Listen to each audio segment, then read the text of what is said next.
righty. I'd like to call to order this regular meeting for the joint city-county meeting. I'd like to remind the audience that this meeting is being recorded and or taped.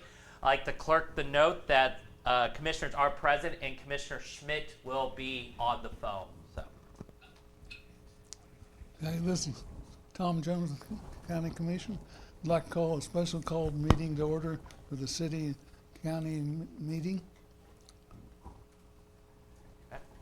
all righty. So with that being said, I guess we'll move on to our first order of business, and I think this is a good thing. Chase, we're glad you're here. If you want to, Chase, you can find a seat or something so you don't have to sit back there. But we'll be discussing the neighborhood revitalization program. So, Gina, do you want to kind of take this over, or? Well, Tyson is really the one directing the conversations for the most part. All of us are involved, but I think I defer to him. Okay. Okay, well, I guess where we've left this was, we had a meeting in mid-October where there was county representative, city, JUCO. No, Skyline was there. I think that's it. And just discussed, the current program, how it's not following the statutory framework for a program, and discussed ideas about if we're wanting to renew, what it would look like to renew. I mean, there's a lot of moving parts here. I sent out data in the summer to go over most of the properties that have used Revite over the last 10 years are properties that wouldn't fall under the statute. I don't really want to dig into all that data unless you guys want to hear the data. And I would defer to anybody else that was at the meeting to provide color. So I think the primary word that in the statute that is causing concern is the word dilapidated. Dilapidated would mean severely unstable, in horrible disrepair. And the majority of the properties that have used Neighborhood Revite in the last many, many years have been high-end homes and not dilapidated structures, not revitalizing dilapidated structures.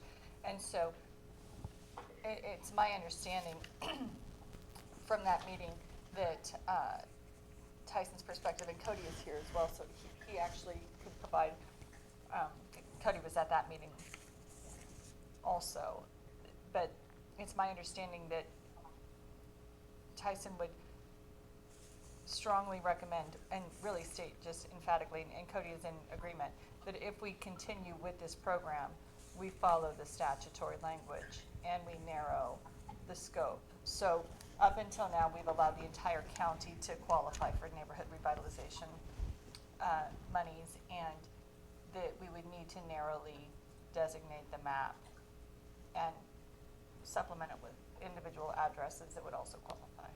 So what that looks like is the statute is like a two-part statute. It says, hey, you can designate neighborhood revitalization areas, and there's a definition for that. And the definition is basically blighted areas. There is part of the definition that it discusses like historical value. So you can think about downtowns could be designated. And then outside of, so all properties within a Revite area qualify at that point, whether they're dilapidated or not.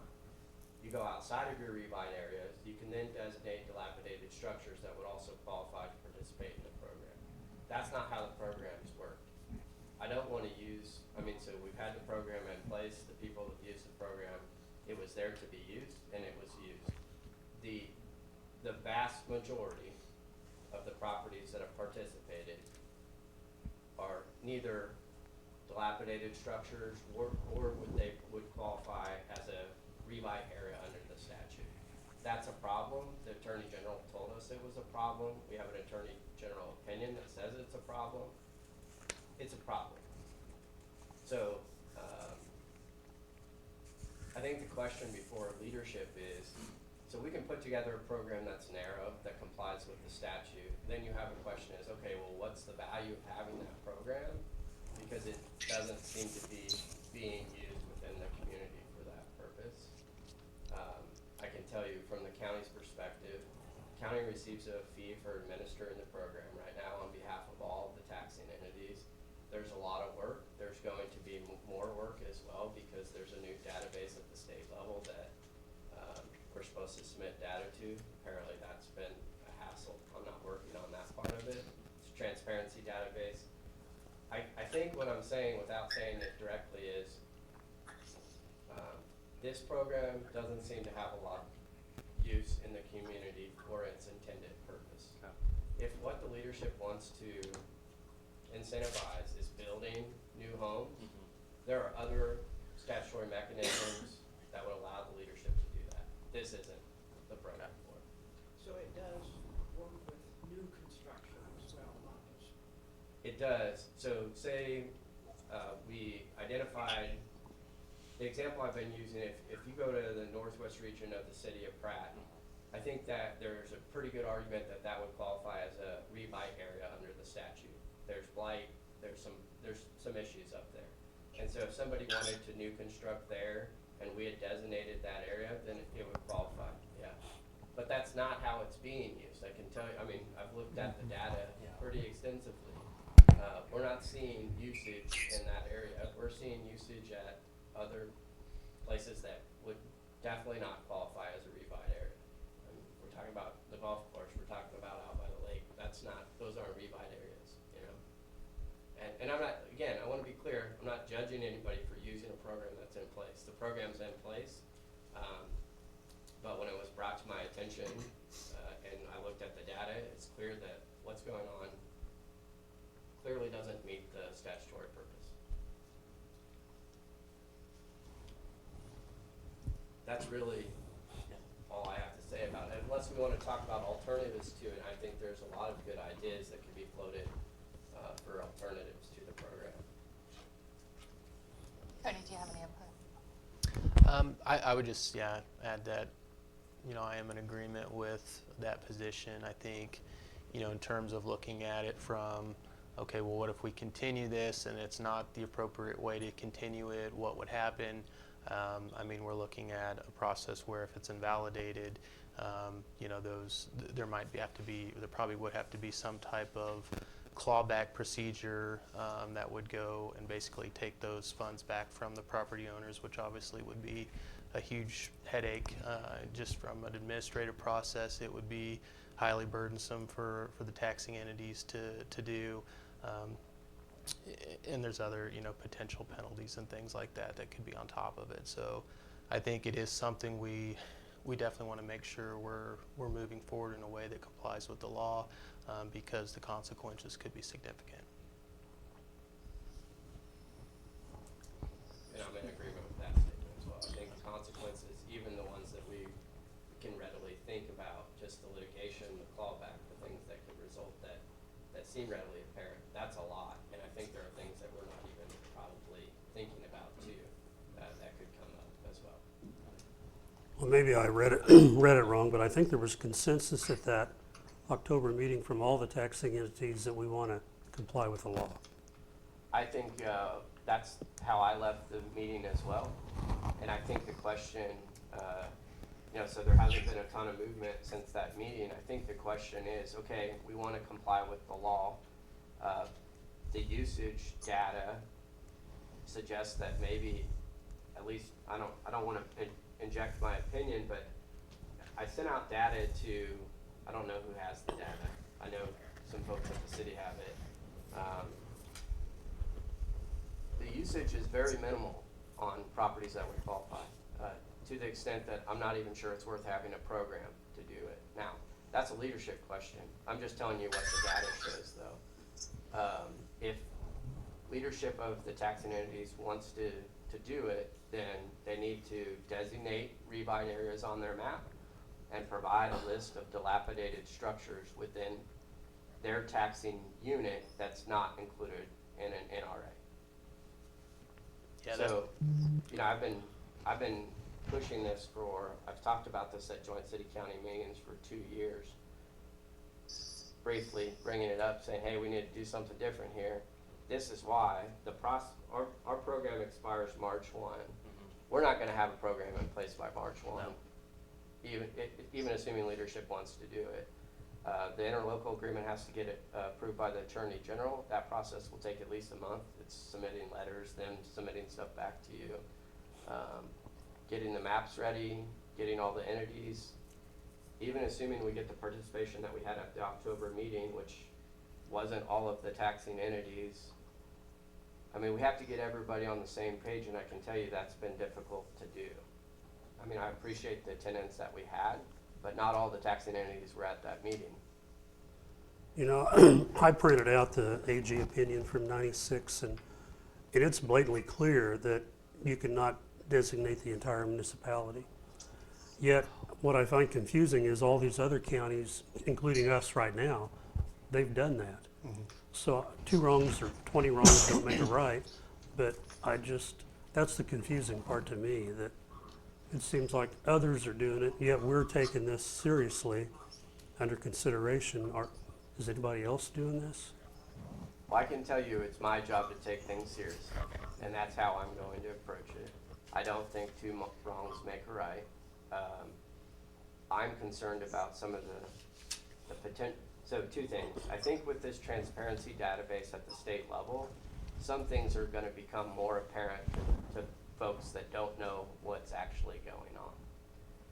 I don't know, in speaking with people in the community, if our community members even know what's going on, other than the people that have used it. And as a taxpayer, it's somewhat concerning to me that it seems like right now, the folks that are able to use the programs are folks that probably don't need a subsidy, you know? And the folks that actually need the program aren't able to take advantage of the program. So there's a lot of things going on. I can't speak for other communities. I mean, I know Cody's done work for another community that he basically said, hey, I have an objection to this, and I don't know how that turned out, but I'm not going to do something in opposite of the Attorney General.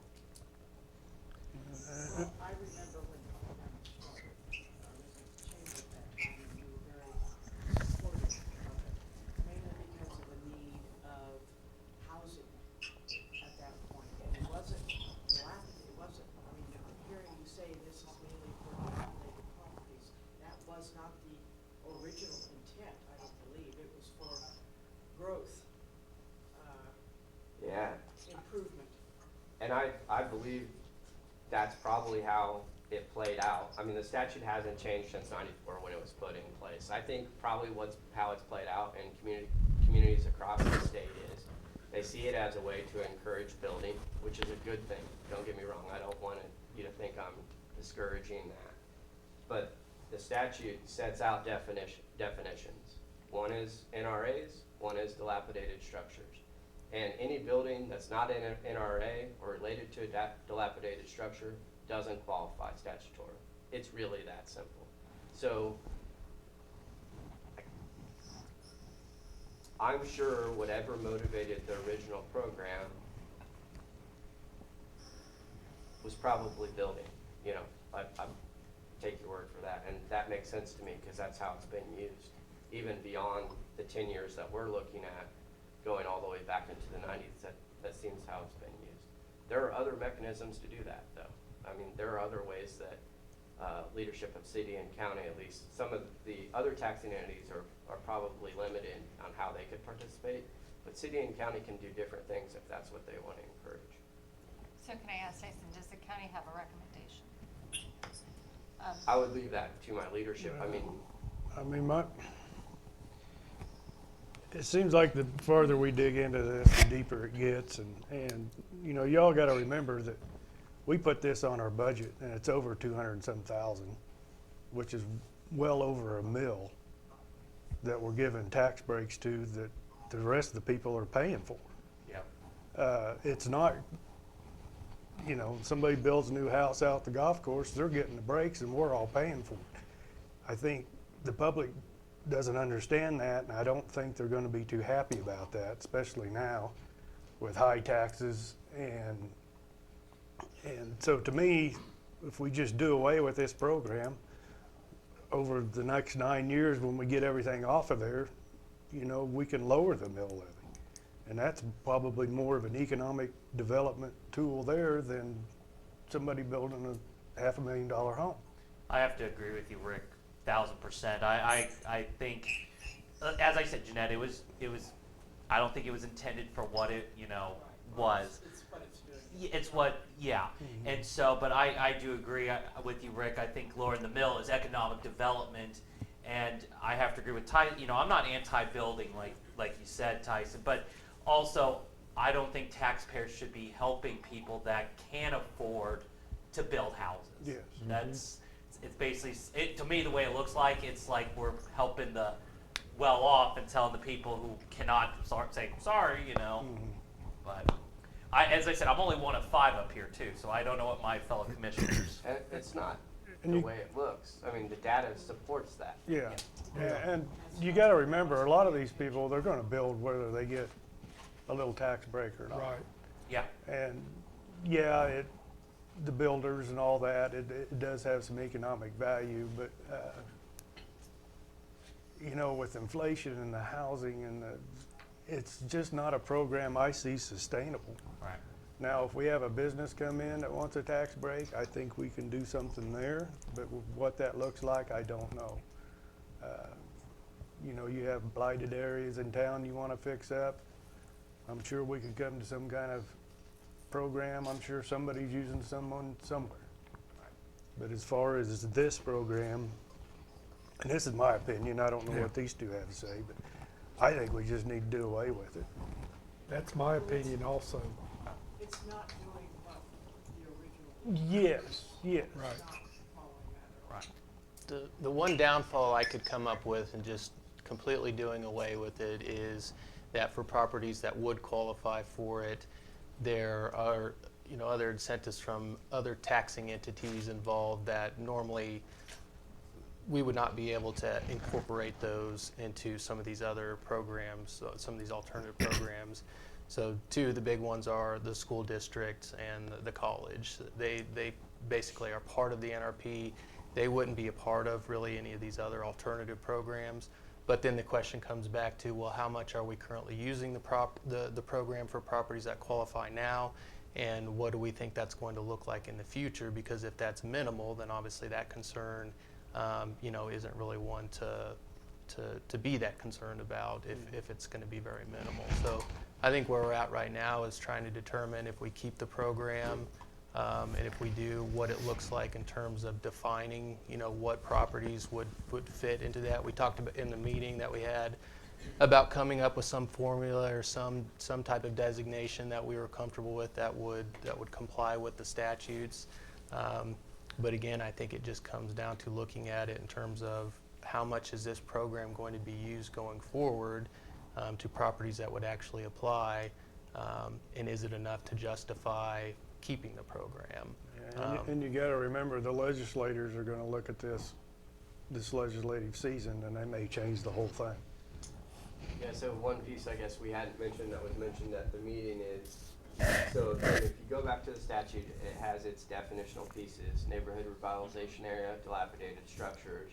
One of the things that Heather was working on is potentially getting those definitions changed.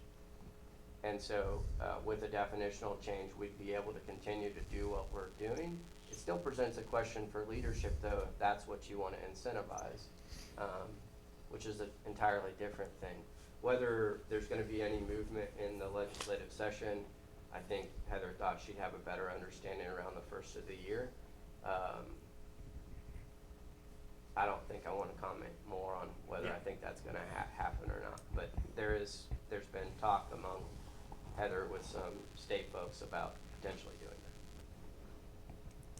Monty or With the program as intended, I see some value in it, but you said there's administrative expense, and so it's how much is that expense versus the potential use. And the reason I say that, there's areas of Pratt that are sliding to be quite honest. You mentioned one in Northwest, but there's other areas Yep. that, to encourage remodels, whatnot, I'm all in favor of it. But not to throw out a figure, well, I won't throw out a figure, but a large amount of administrative expense for a little bit of usage, no, it's not worth that. So it's, what is the administrative expense? So, I don't have that number in front of me, so I think the county gets 5% of whatever. County gets paid to be the administrator, and I think it's 5% of whatever the rebate amount is, I'm not exactly sure.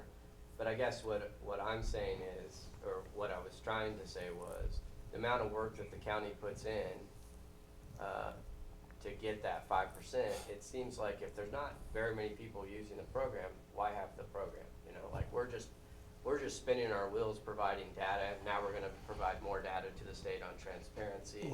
It's just added work for county employees, that I'm not sure is worth the value of what we get out of it. And again, that's colored by understanding the usage data. If we had,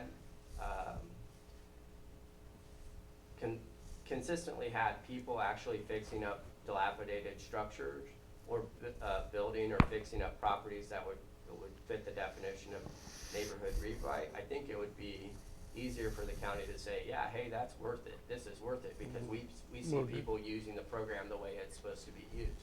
That's not what we're seeing. We're seeing people using the program in a way that it's not supposed to be used. I'm very sensitive to the subsidizing people doing something they're going to do anyway, like building a new house. I don't know to what extent the property tax angle is enough to get people to, okay, build a house on an empty lot within an older part of Pratt versus going to a newer development area. But I see a lot of value in houses being built in areas that are starting to have empty lots and whatnot. Or just fixed up. I mean, take a dilapidated house, somebody comes in, guts it, rebuilds it, you know, it's a higher value on the tax rolls now. So, you know, that's a plus. Plus you're dressing up the neighborhood. That's kind of what it's for. Yeah. It's not for, you know, building a new house. Yeah. It's And maybe it's worth, I mean, so at the meeting in October, we actually had, everybody had copies of the statutes, but maybe it's worth reading what a revite area means. It's an area in which there's a predominance of buildings or improvements which by reason of dilapidation, deterioration, obsolescence, inadequate provision of ventilation, light, air, sanitation, or open spaces, high density of population or overcrowding, the existence of conditions which endanger life or property by fire and other causes or a combination of such factors, is conducive to ill health, transmission of disease, infant mortality, juvenile delinquency, or crime, and which is detrimental to the public health, safety, or welfare. So when you think about that definition, I mean, I would ask leadership, and I've asked my leadership, okay, well, what areas of the city of Pratt would you designate? After you read that, not very much at all. Okay, and then there's another part of that definition that refers to a predominance of buildings or improvements which by reason of age, history, architecture, or significance should be preserved or restored to productive use. And so I think that covers most of downtown or the areas around downtown. It might cover some ground out by the airport. Beyond that, I don't see a lot of property that fits that definition. Now, remember, you have that definition, and then you also have the definition for dilapidated structures. And so even if you could have a dilapidated structure that doesn't fit that definition, and they would still qualify for the program. And there are certainly dilapidated structures around town. But coming up with that list is something that each entity would have to do. So the city of Pratt would have to come up with a list of all the dilapidated structures that they think qualify. Does that make sense? So you would start with your mapping of your NRAs. And so say we agree that the downtown area and 2 blocks around downtown would be an NRA. Maybe we have one out by the airport. maybe we can identify a couple other parts of town that qualify. That's your NRA. Every property within that NRA qualifies at that point. Just being in the NRA gets you qualification. Outside of the NRAs, you have dilapidated structures. So that could be anywhere else within the taxing jurisdiction. And so that gets you some more, but that gets more work identifying those properties. And then it comes back to what I keep coming back to. Okay, well, the data is showing us that using those definitions, our usage, at least over the last 10 years, there's probably less than 10% of properties that have actually met those definitions that have participated. Now, we've got a lot of participation from properties outside of those definitions. But those 10% that use it, it's significantly critical, likely. I don't know if it's critical or not. I can tell you that, I mean, it's been used for like a couple $1,000s worth of improvements on dilapidated structures. So I think that the definition of critical or I can tell you the amount that's getting rebated is not significant. Now, the amount of money to each individual is different. It's a subjective thing. I'm sorry, I'm here as chairman of economic development. Spoke quite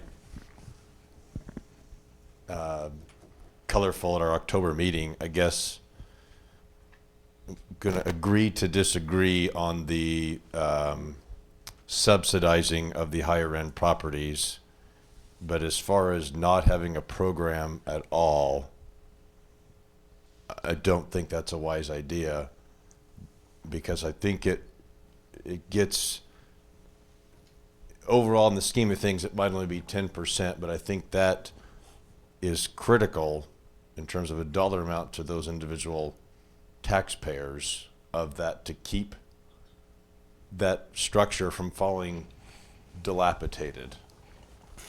If they've got X number, $10,000 to spend in a year, they can spend it, but now they gotta be able to get their taxes back or they're not gonna do it. I guess what I expressed in the meeting was that if we don't have something in place, whether it be this or another option, more areas are going to continue to slide, in my opinion, as a contractor. I guess as far as the administrative fees or time might be quite significant now, but if we're reducing the list, Yes. I think it'd be a lot more justifiable. Now, we also talked about, I think we determined not being a total municipality, that was the easy part probably to eliminate, to be, Yes. I mean, but as far as we also talked on the dilapidated structures, because there was a definite, no one agreed on what dilapidated was. I can tell you what the appraiser thinks of dilapidated. And I think that was where we came back, is just said, can we put a dollar amount on dilapidated? When I've talked to DJ about what he thinks a dilapidated structure is, it basically is a structure that needs to be torn down. That was his understanding. And so when we start talking monetary values, I don't know what that looks like, but we're probably talking below 30,000, 20,000. I think where we're at least where I left the meeting, was appreciation for everybody that came and conversed, because I think we probably think the same. I think there's value in encouraging people to fix up dilapidated structures. I think there's just a better way to do it than working through this statute. I think, Linda Lanterman had made a comment about, hey, what about funding something through economic development or funding something differently? That seems like a pretty good way to address it to me. And I think at that point, leadership has More say in it. more control over how they want things done. And I think, shouldn't that be the goal? Right now, we're restricted by the statute on what we can be doing. And so let's not work within the statute. Let's do something that's still legal, just not within that statutory framework. Is that something, I know that commissions have said in the past that at present, there's not an appetite to fund economic development any more than it currently is. But if the neighborhood revitalization program were to go away, would the commissioners on both the county and city side be willing to reconsider providing more funding if it was in place of the neighborhood revitalization program? So in other words, providing funding to help remedy these dilapidated areas with the savings that you receive from not rebating through this program. I would be in favor. We've talked about it a little, I think. Yeah, we've talked, it depends on what the program looks like. That's a whole nother can of worms. But Chase, you guys are working on a program for housing and everything. We have a new housing Yeah. that would not qualify for this. Essentially a cash back for completing a minimum of 2 units. It's targeted more for developers, not you or I going to build our own personal home. But yes, like we've talked about it in the economic development, like Regina said, as being the administrator of the program. But as far as funding goes, I think from a legal, we determine the city and the county were the only ones able to put money in that form.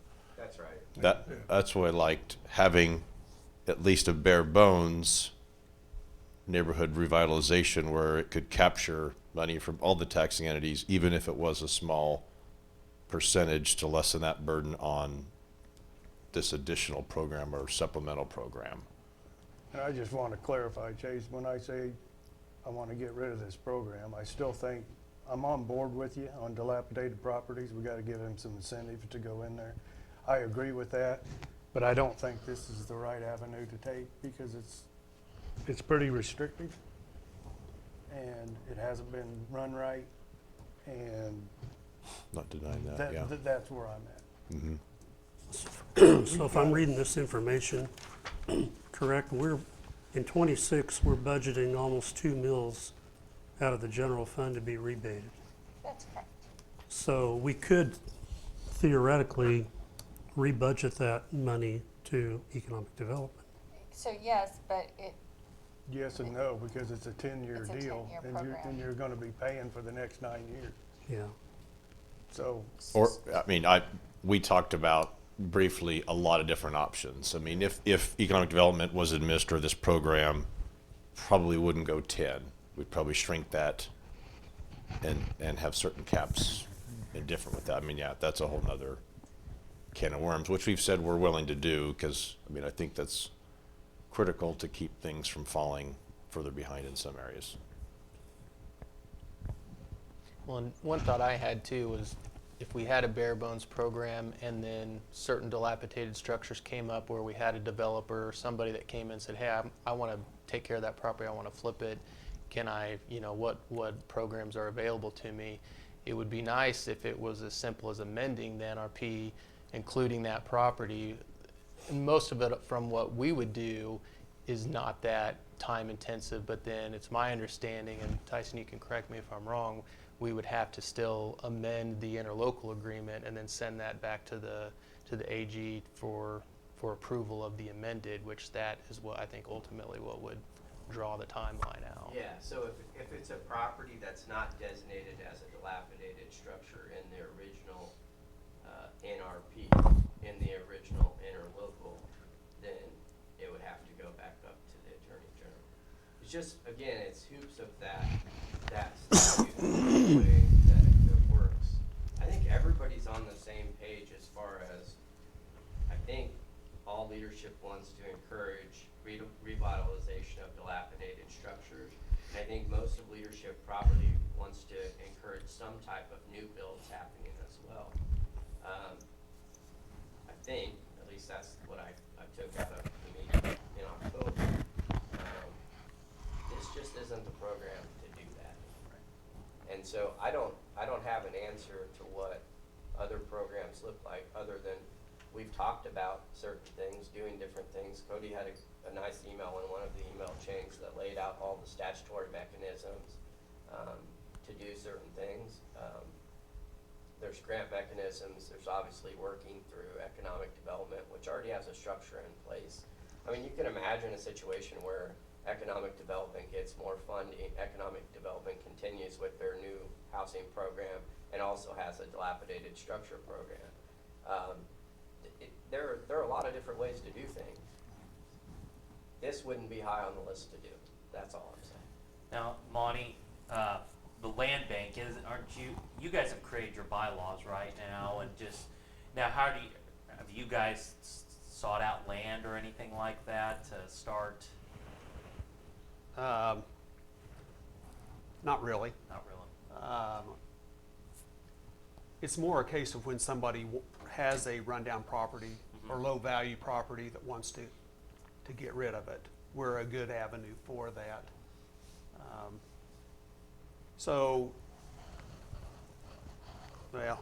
We're a good mechanism for property changing hands is what I would see as our main.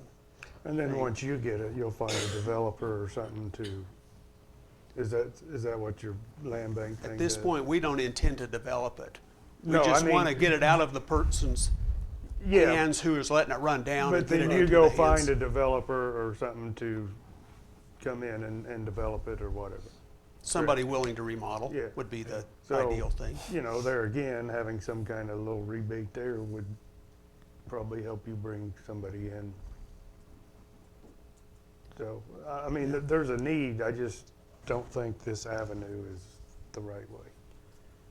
And I would just say, if we want to have a bare bones program under this statutory scheme, there's a lot of work that needs to be done, and it needs to be done now. Like, this program is gonna expire at the end of March or March 1. We need mapping, we need a list of structures, we need to move the ball. And we needed to move the ball a long time ago, really. Yeah. Well, it seems like we're to the point we can say we're not going to do another revitalization plan under that statute. I don't get the sense that anybody wants to try and go down that road. The question would be if we want to do something on our own, like using economic development to do it, what are the parameters that we're interested in? It's like, I thought in briefly reading the statute, like the person who did it had to maintain ownership for a period of time.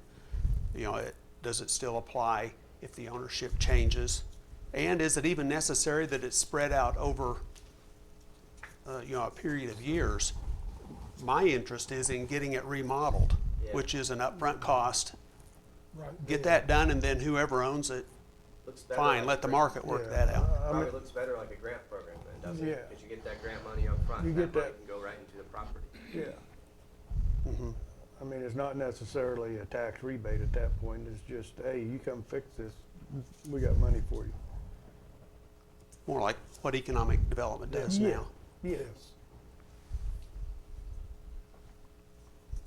And as far as, if that's the way we all decide to go, our economic development budget's already set for 2026. So basically, we got 6 months to figure it out budget-wise, which isn't a whole lot of time either. It's, So would you recommend, and I don't know if it's, I think that a smaller subcommittee needs to come together and come up with some sort of a recommendation for the bodies. That's what I think would be most efficient. Chase, do you think that that is something that Economic Development Corporation is interested in providing some direction, some recommendations? I think so. I think we could lead that for sure. Mm-hmm. I think it makes sense that you are the lead in that. I mean, Yeah. I mean, it might be a little slow going without a director right now, but hopefully by January. Yeah. So if we did something like this, switching from the revitalization program, the portion that goes to the schools, are we just content that that would be foregone? Currently, basically, they are contributing into the program by their tax being reduced by it. well, What we're talking about, city county, is letting them have a pass on it. yeah, so basically, if we decide not to redo the revite, the program continues till everybody's out of it. After that,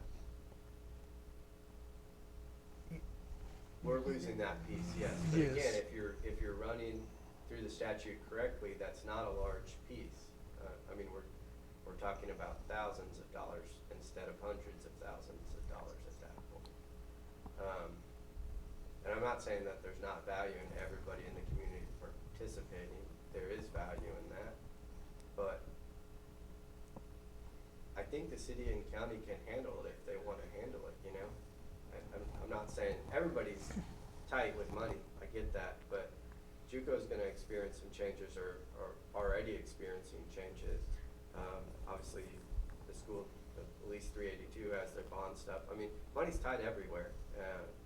I don't want to speak for their leadership, but you know, it's a big amount yearly for the JUCO, a couple $100,000, and they can use that money, I'm sure.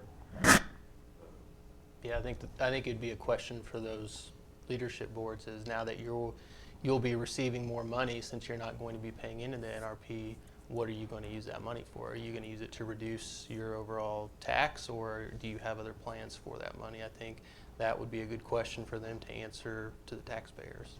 I concur. Right, because one of the things we hear every single year during budget time is that the taxes are incredibly overburdensome for, you know, most of the residents. And so it would hopefully incentivize the school districts and the college to reduce their mill levy. Yeah. I think so too. Which would, in and of itself, be a form of economic development. I agree. So I guess as the city commission, are we in agreement that we just get rid of it? Yeah. Gary? I've been involved in that since its inception, and virtually every one of my clients over some 40 years has taken advantage of that. But like we were talking about originally, it was to promote new construction to increase the tax base and not worry about how much they were spending. But the contractor is only involved in trying to get an estimate at least of what that project was going to be worth, and then the county appraiser would look at that stuff and decide whether they qualify or not, and virtually every one of them did. And so for those who are wanting back in that time, maybe a $250,000 home, but they were right on the edge. If they got that rebate over a 10-year period, that was a selling point for them, and they could go ahead and do it. They figured they could afford it. I think we ought to look at several entities that ought to have cross involvement in that. I think the land bank is a big player, or will be a big player. I think the county and the city would each be a big player. And then this is a state program, is that correct? The federal government's not involved in this. That's right. Okay, but part of the opportunity that we have, at least within the city, and this is regulated by the state, but there's a thing called home rule. And if we come up with a plan that may be counter to what we really want to accomplish, we can apply or designate that this is how we want to spend that money. And I think each of those entities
I guess the city's, I guess with the county on this one on get rid of it. How soon will you hear from Heather, you think, on what the legislature's gonna, which way they're gonna go? Probably around the start of the year. We can ask at today's meeting. I'm sure Yeah. we Okay. And I've talked to her, we probably won't, she probably still won't have anything till right before the legislative season. And the other thing we talked about at that meeting was getting another opinion from the current AG, but I think we're all in agreement that even if they did, even if we got an opinion that was, you could do the whole county, we're not in favor of this type of incentive plan. I think there's better options. Right, there's Yeah. better options. That's to come together. Right. Yeah. Yeah. And I think again, economic development, especially with what they're going to do with housing, I think it's better to go through them. And plus, with the land bank, I think we have better options than what we have here.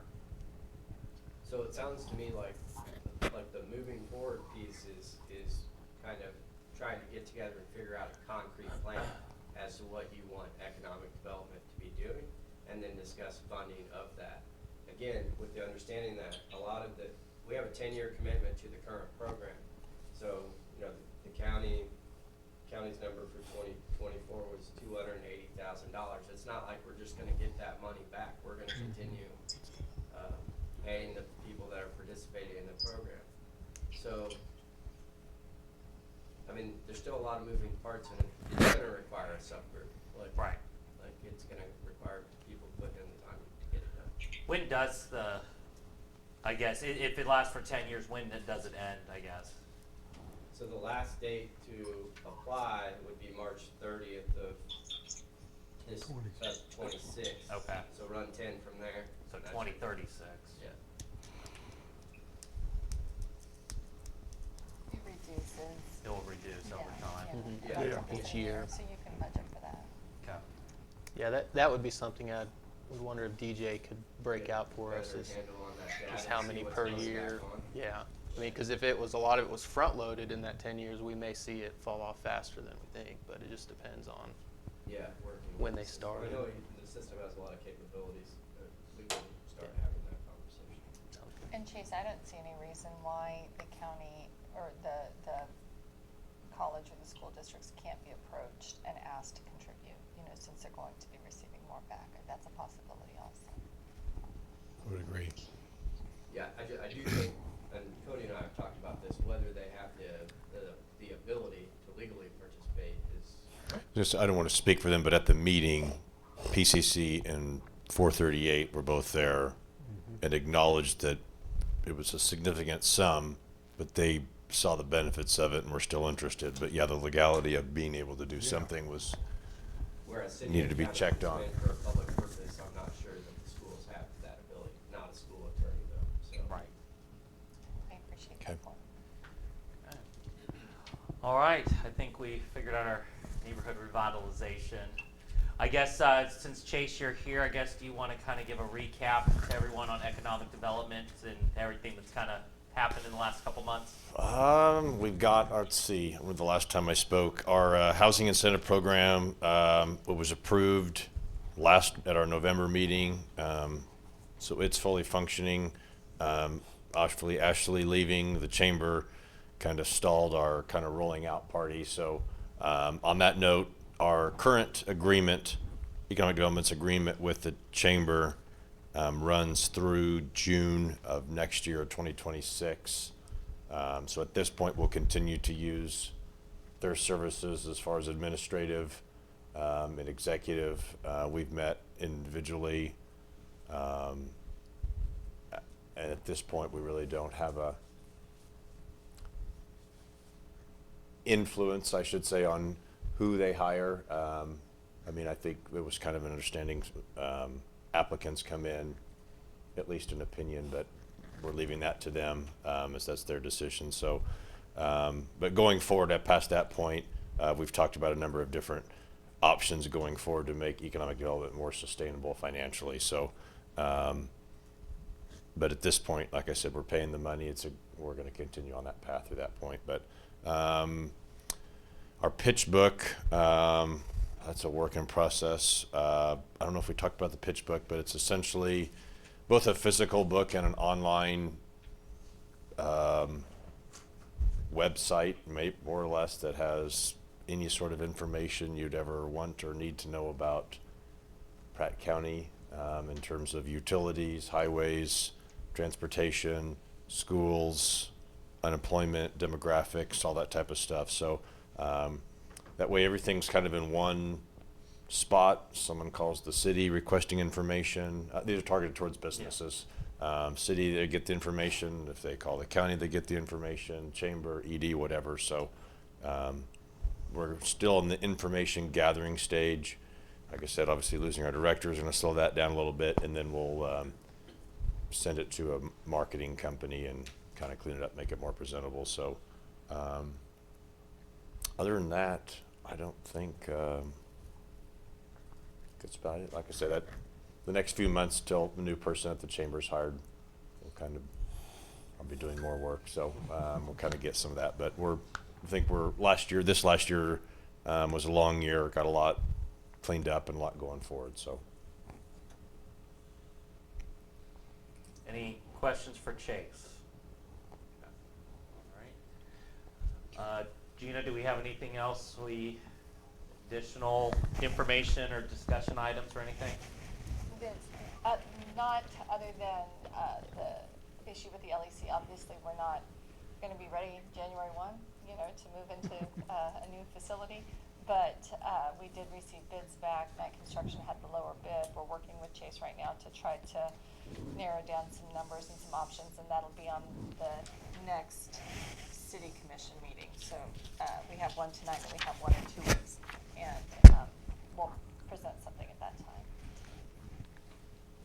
So on that note, the current agreement's going to control until we execute a new agreement. Is the plan just to execute a new agreement when you guys have an understanding of the date that you're gonna move out? I mean, so I guess the thing with construction is that I never trust, the completion date. It's usually 10% or more beyond that.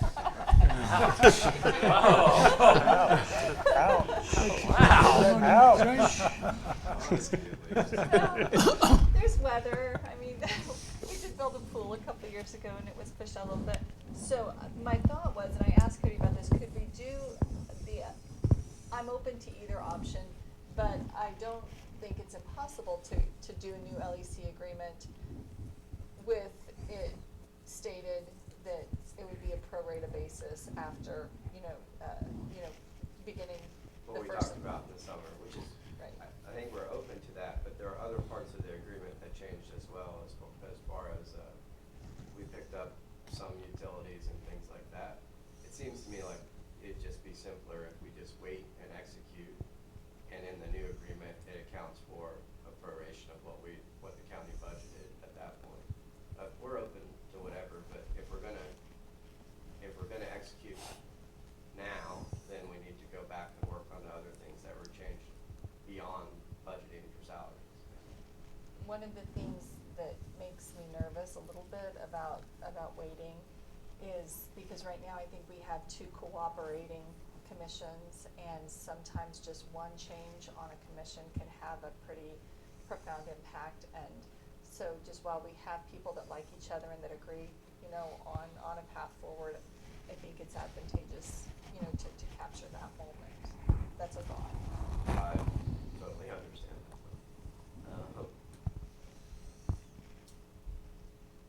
So if we were to execute an agreement before year end, I don't know if I like the idea of buying in a subsequent commission though. What I was gonna say is if you execute an agreement before year end, you say doesn't it take effect until you guys move out? Correct.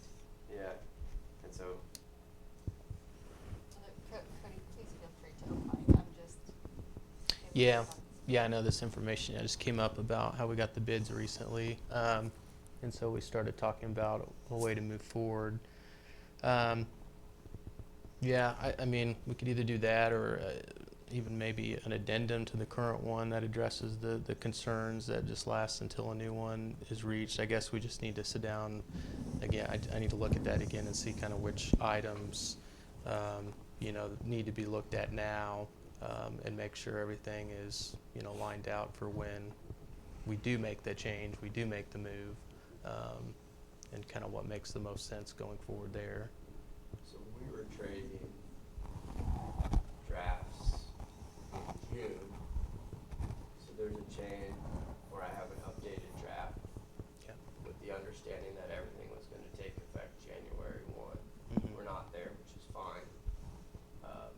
But I would just request that we work off of that draft instead of starting a new. Oh yeah, I agree. Yeah.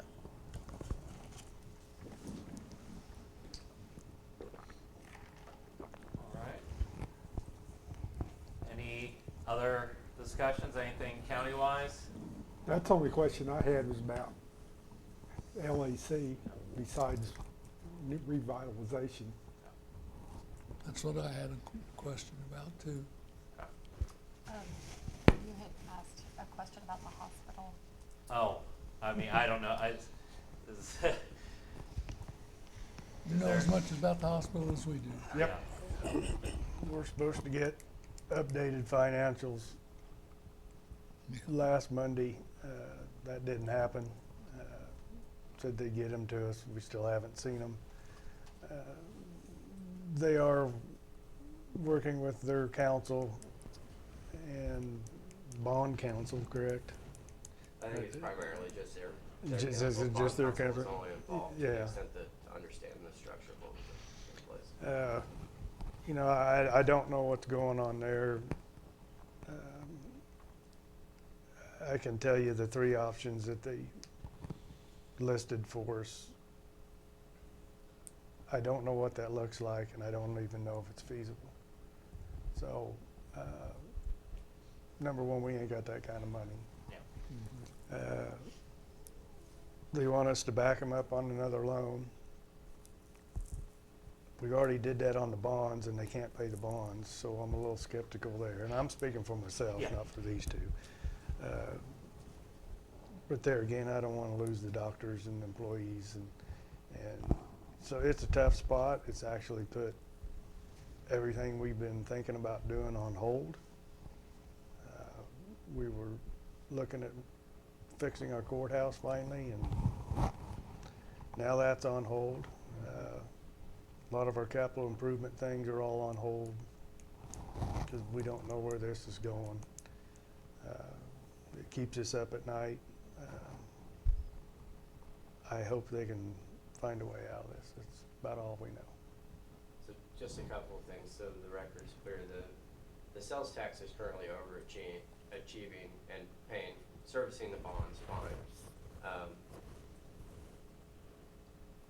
The county has hired outside counsel to evaluate anything it's presented from the hospital, whether it be the terminology that was used in the meeting that they came and that was Yeah. on the TV. Yeah. Was stand behind, and there's some, I mean, y'all know that municipalities just can't go out and get loans. There's certain statutes in play. And so we've asked them, to the extent that they want the county to participate, to present a legally viable plan, and we'll evaluate that plan. We have outside counsel to do so.